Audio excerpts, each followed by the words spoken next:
আসসালামু আলাইকুম। আমি doctor Mohammad Arifur Rahman, BRB hospitals লিমিটেডে ক্লিনিক্যাল অ্যান্ড ইন্টারভেনশনাল কার্ডিওলজিস্ট হিসেবে কর্মরত আছি। আগামী 21শে এপ্রিল বিআরবি হসপিটালের 10ম প্রতিষ্ঠা বার্ষিকী।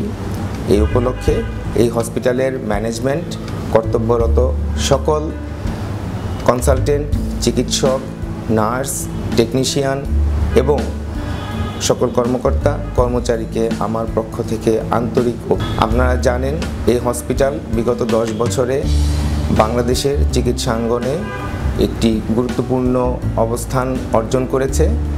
এই হসপিটালের মেডিসিন, সার্জারি, গাইনোকোলজি, নেফ্রোলজি এবং গ্যাস্ট্রোএন্টারোলজি বাংলাদেশে টারশিয়ারি সেন্টার হিসেবে বিবেচিত হচ্ছে। আমি আশা করব অচিরেই এই hospital tertiary cardiac care centre হিসেবে আত্মপ্রকাশ করবে এবং বাংলাদেশের হৃদরোগ চিকিৎসাকে আরও বহুদূর এগিয়ে নিয়ে যাবে। পরিশেষে এই হসপিটালে সেবা গ্রহণকারী সকল রোগী এবং রোগীর অভিভাবকদেরকে আমাদের পক্ষ থেকে আন্তরিক ধন্যবাদ। বিআরবি হসপিটালস লিমিটেড, কাঙ্ক্ষিত সেবার ঠিকানা।